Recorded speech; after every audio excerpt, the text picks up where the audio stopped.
Welcome to the Vandy Sports Podcast. I'm your host, Chris Lee. Our guest today is Tommy Smith. We're having a third episode with Tommy because people still had questions after those first two podcast episodes, and so we will answer those today. We are still looking for a title sponsor. If you're interested, reach out to me at chrislee70@gmail.com or interested in another associate sponsorship of the show. We are accepting those as well. Our news is presented by Sutherland & Belk, a family-owned injury law firm. If you or a loved one has been hurt in an accident, call Taylor or Russell at 615-846-6200. See what your rights are and if they can help. Well, Vanderbilt's Friday football practice has been canceled due to a COVID-19 outbreak. More details on that as they come out. We will see how that affects the rest of fall camp.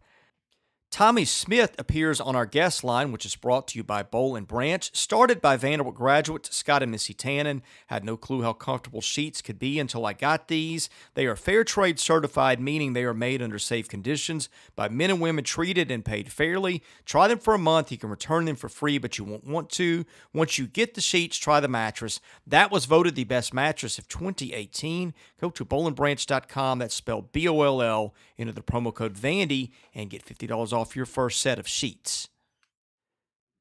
Tommy Smith joins us for a third episode.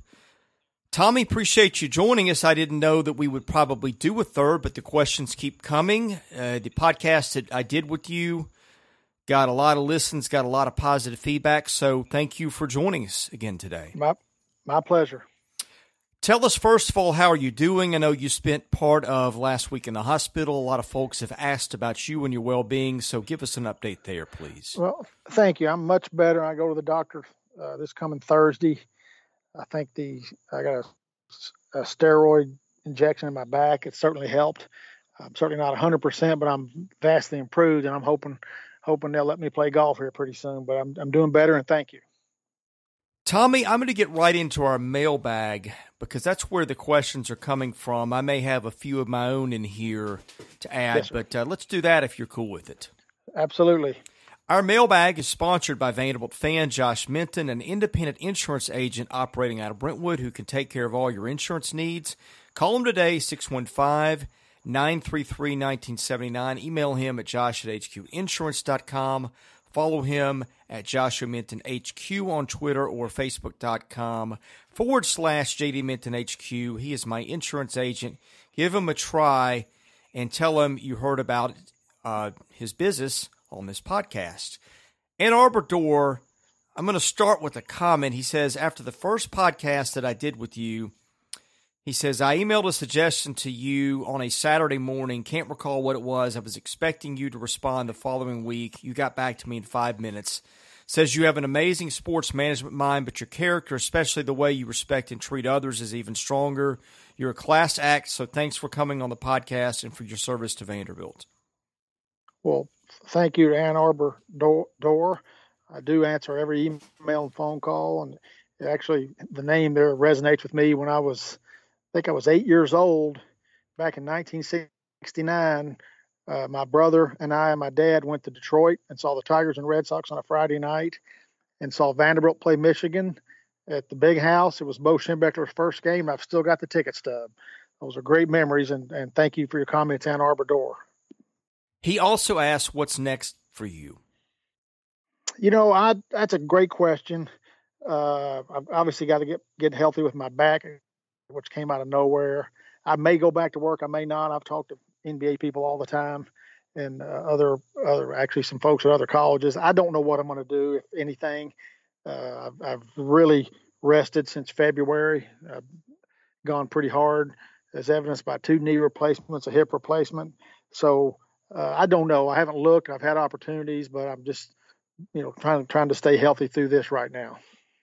He asks, Vandy 36 asks, would you be interested in being the AD at Vandy? And if you were, what approach would you take to get the resources needed to be competitive?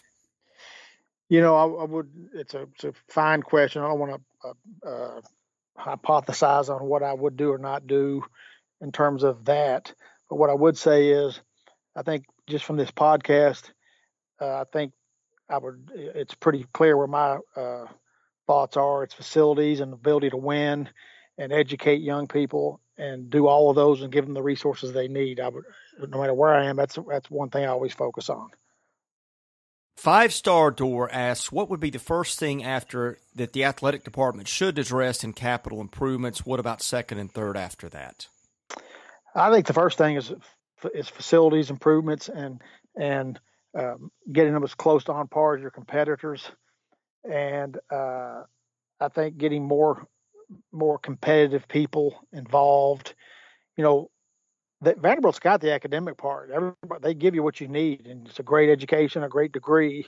I think athletes need the same resources that Blair gets, Blair school folks, and law students and things of that nature. And athletics is much more competitive. Your baseline of whether you're doing good or bad is your one-loss record, and I don't think you have to sacrifice anything else to have that happen. I know that, I can't remember how involved you were on the proposed football building, which was going to go in what's now the closed-in zone. What do you remember from that? Was that part of your work, or was that something else? Because I know sometimes you did a lot of things, but you weren't involved in everything. I won't go into any specifics, but I was very involved with that in terms of structure, strategy, timeline, what needs. And I was very involved with the architectural firm. I spent more time with them than anybody. So I would say I was very, very involved. What can you tell us on that? I mean, there may be, I don't know, restrictions on what you can say or what you can't, but is there anything you can tell folks with regard to specifics or maybe even principles that you guys were considering as you looked at that?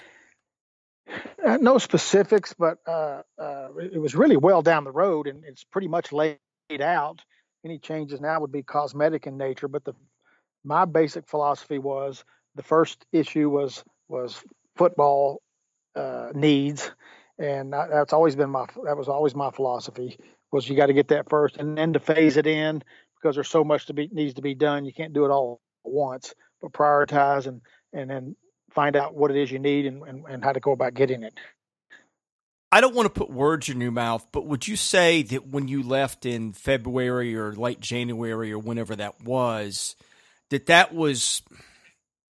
pretty close to being ready? I'm not going to say to move on, but that the plan was thought through well enough to where it wouldn't be hard for whoever's next to pick up and run with it? I think that's fair. I think that's very fair. When were you guys planning to have that done? When did you think that was realistic, if you can say? No, I really don't know, other than I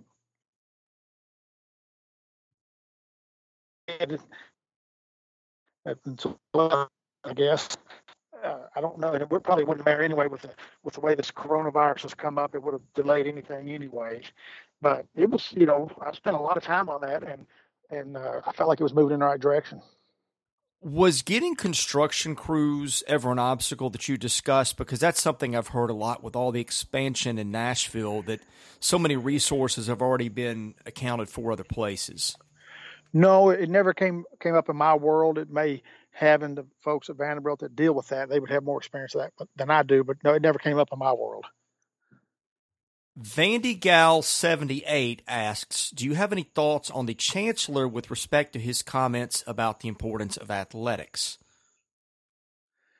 No, I've never met him. The day he came over to Magoogan, I was in some meetings, so I've never met him. Take him at his word. He seemed like he gets the fact that the athletics can be the front door to your university, and so that's about all I can say about it. I was told that he met with Malcolm Turner for about an hour or two the night before he was formally introduced as chancellor. Do you know if that's true or not? I do not. Okay. Next one from Vandy Gal 78. She says, if the information about fundraising is true, that's a $300 million match by the school. Do you think Candace will hire a rainmaker or try to do it herself? Would you be interested in the job? Are there people in Nashville that you would recommend for that job? I really don't know what she would do. Is there somebody I would recommend for the job? I haven't really thought about it, so it'd be hard to say. But I do think it's a positive if they bring it back under the Guggen Center housing and let athletic fundraising live on its own. I actually preferred that, but I really can't speak to what they're doing now because I'm not there. I don't know. Vandy Gal says, now that you're retired, do you intend to come back to Vandy sporting events? If not, what would Vandy need to do to get you to come back? Oh, will I come back to games? Maybe, maybe not. It just depends on what I've got going that weekend. As I said earlier, my sports dollars, I don't spend them unless I think it's well spent. And I don't follow mediocrity. That's why I'm such a follower of Alabama football and New England Patriots football. I really like to watch and learn and study what they do and see I really like what Tim does with his program. I really like to surround myself with intellectually curious people that don't accept losing. So I don't know if I'd go to any games or not. Next one from Vandy Gal 78. Aside from the facilities issue, was there ever discussion and specific ideas developed around how to win back the fan base? Yes, quite a bit, because I think Vanderbilt's got an aging fan base, and the newer, younger folks in Nashville are going to hockey, baseball, football, now soccer, and all of the strategic planning and facilities work and all that. That's kind of in my wheelhouse, was all geared towards maintaining and building a new fan base. I have heard that they got a lot of blowback on the locker room project they were trying to do because people wanted to see something for the fans. I mean, Vanderbilt is always talking about students first, which I think it does a poor job in that. If you look at the nutrition, the weight rooms, stuff like that, which I understand, but it just seems like they keep deflecting the bigger issues with stadium renovation and stuff like that under that guise. And I think fans who have suffered for a long time seem to really want to see something for them. And Tommy, one thing I've discovered, I have never seen the booster base this disgruntled and discouraged, and a lot of them have just given up. I've heard more times than I can count that this thing is just beyond repair and it's not worth people caring anymore. Well, I heard a lot of the same things, and some of the things that were done with the fans in mind that were viewed as expenses rather than investments were the restroom renovations at the football field, the new scoreboard, things like that. There's so much that needs to be done. You can't do it all at once. And the lockers, football lockers, it's my understanding, have been the same one since the mid '80s. And I can assure you the other teams in the SEC have gotten more modern with that. And as in terms of how that affects the fans, that's a fair question, but you got to do things that helps the football coaches be able to recruit a higher level athlete. And as I go back to the fan question, the bathrooms are renovated at Dudley Field, and specifically on the east side, which they're used for baseball, which was very much appreciated because that's where those folks go. So there's just a whole litany of things that need to be done because, quite honestly, it's just been ignored for 20 years. Why did you feel there was resistance to doing those things? That's a good question. I don't know. As I said, all of a sudden, investments became expenses in somebody's mind, so I really can't answer that. Door King says, what are the thoughts on Memorial Gym? If money were no object, what changes would you make? I think you need to modernize the concourses. A lot of the seats are broken. I had people email me. They said they've been complaining for years. Nobody would help fix them. Seats are broken. You could modernize it. There's a lot of things you could do. You could take some seats out and put in some more premium areas. It's good enough. You can compete right now with that facility. It's not keeping you from competing, but it does need to be modernized. And I think you need to, I'm in favor of building a practice gym for the men and women's basketball also. Vandy Fan 00 says, I would still like to know if you think there's anything the fans, boosters, students, parents, alums can do to push things forward towards getting to motivate the powers that be to actually do anything. It's a great question. I don't know the answer to that. the fan base is dwindled through the years. I had found out through a lot of my research. I mean, to me, that's the one thing that should get your attention. And if playing a home football game and having less than 1,000 people in the stadium, if that doesn't get your attention, I'm not sure what does. Stadium full of visiting fans evidently didn't. So it's from the question of the person who just asked that question. I'm not sure. I don't know. At some point, people have to get tired of losing and say, what do we got to do to win? Because at the end of the day, winning is what it's all about. That's what the coaches strive for. That's what the players strive for. They come to get educated, play their sport, and they come to win. And if you're constantly losing, I can assure you your college experience will be looked back on with scorn, not glee. I was out of town for the East Tennessee game, but that was senior day, and I got pictures from fans all throughout the day, and it looked like there were maybe 6,000 or 7,000, maybe 8,000 people at that game. That had to be so disheartening for the players as they were taking the field for their last home game. What was it like to see that, and were there any talks around that of, hey, this needs to change or anything? Well, I was out of town for that game, too, and I saw the pictures and talked to people. And someone who was there could comment if I'm wrong. I never heard anybody say there were 6,000 people there. The pictures I saw, literally there was 500 people there. And yeah, certainly that's not when you're your senior day and you go out and you got that kind of support. That's not a very good thing to look back on. And I think that's the state of the program. Vandy Nash says, do you feel like current student athletes were sold a vision that was never true? I certainly couldn't answer that because I don't know what they were told, but I will say this. The coaches, they do more with less, and my philosophy was I want them to do more with more. So I don't, like I say, I'm not in those pitches. I would doubt it seriously because I think the coaches, you've got a great group over there who just need more resources. And as I said, they're doing a lot with very little. And I want them to do a lot more with a whole lot. I want them to do a whole lot better with a whole lot more. Well, some of this predates you, but I've had multiple parents tell me my kid was told this, we were going to have these facilities, these stadium renovations. I think Derek Mason has been put in a spot where he promised a lot of kids that he believed with regards to things that he thought would happen regarding what had been communicated to him that still aren't even on the drawing board, at least in a public sense. I mean, they may be on the drawing board privately, but I think Derek, and this is no shot at Derek, but I know for a fact that he promised a lot of kids a lot of things that still haven't seen the light of day. I'm sure he's doing the best he can because I think he's a fine person. But it goes back, change is tangible. It's not verbal. 5-Star Door says, can you share the true story of how Bryce Drew was fired? The Drew people made it sound like he was a victim.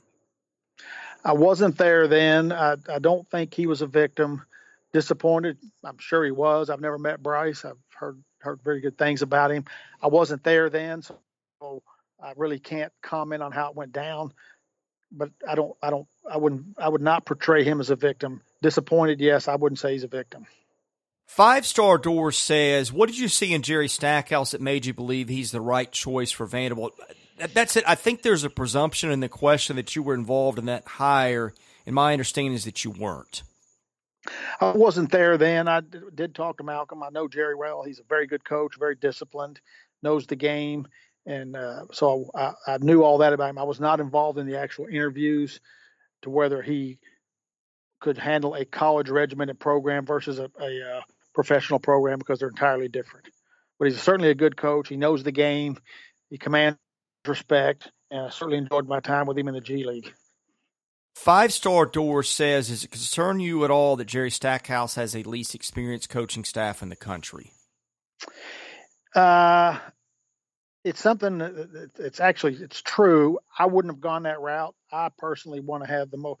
I used to tell when I was in charge of folks and offices and organizations and whatnot, my standard line to all of them was, as long as I'm the dumbest guy in the room, we're in great shape. And I like to surround myself with as much experience as I can get. The SEC, let me tell you, those cats know what they're doing, and it's shark infested waters recruiting wise. And I think a fair question to see if this philosophy can win in the SEC with that level of experience. You're not going to out X and O guys and win the SEC. You got to win some recruiting battles, and you can coach them up and develop better and all that. If you even look at the data on football, the teams with the best recruiting classes, the data is overwhelming. Sign the most 4 and 5 stars, win the most games, and it applies to basketball too. Dusty Orleans says, if for some reason you were asked to rejoin the staff at Vanderbilt, what would you do, or would you do so, and what guarantees written in your contract would it take for you to accept? I don't foresee that ever happening. It's a hypothetical. I do want to be cognizant, answer the questions the best I can. Just that everybody's on the same page, and what's the accountability, and what are the expectations. One of the things that I felt like the bar for Vanderbilt athletics and staff is so low, that it's so comfortable, that I think it's not my philosophy. I'm certainly not talking about mistreating anybody. But you got to enjoy the wins and share in the misery of the losses too. And as I said, I think in one of the earlier podcasts, Vanderbilt fans were ecstatic. They beat Tennessee 3 out of 4 years, whatever it was, and they should have been happy. But Tennessee was the last place team in the league. That's how far the bar is. I'm not worried about beating the last place team in the league. How are we doing against Georgia and Florida? I do believe in setting the bar extremely high and get as close to it as you can get. I was told that Malcolm Turner had certain guarantees in his contract when he took the job. Do you know anything about that? I do not. Okay, I think this is the last one, Tommy. 5-Star Door says, is the weight room for the football team adequate for an SEC program? How does it measure up to a group of 5 school? What about high school football programs? I don't think it is commensurate with an SEC football weight room. I haven't seen all of them, but it's not as modern and big and sophisticated as some of the competitors you're going against. Tommy, I think that's all the questions. Anything that is worth discussing that we didn't get into today? No, I'm just trying to answer your questions, and I appreciate the fans, and I got a lot of notes checking on me when I was in the hospital. I think Vanderbilt fans are some of the best fans around. I think they're just starved for good news. That honestly, as I said before, hope has become the strategy, and hope is not a strategy. And the results are right there, wins and losses, and that's not at the expense of education, going to class, recruiting good people. Why that has to be either or is beyond me. I don't understand that. I think they can be as good as anybody wants to be with the right resources and commitment. I would ask you one more thing. I think the Black and Gold Club has come up several times recently. There's been some tweets about it. Vanderbilt has started to put out its board of directors, I guess it is, for that. I think it's got maybe a dozen names listed on its website already, different sport contacts. I think you had said that was a Malcolm Turner idea. What do you know about that? Well, we certainly were heard time and time again that McGugin was closed, and we wanted not to be to former players. We wanted to embrace them and let them know that, taking care of your own is the single most important thing you can do. So it was something we were working on. I don't know how it's shaped now, but it was certainly something we wanted people to realize it was important to us. And we asked the question why hasn't this been done 20 years ago? That's what was shocking to myself. I mean, it's all well and good, but why now? Where's it been for 20 years? What does that tell you? Yeah, a lot of questions about that I can't answer either. But Tommy, you have answered a lot for fans. I know everybody's appreciative of it. Glad you are feeling better, and thank you for joining us today. My pleasure. Thank you very much, and hope everybody has a good weekend. He's Tommy Smith. I'm Chris Lee. Thank you for listening to the Vandy Sports Podcast.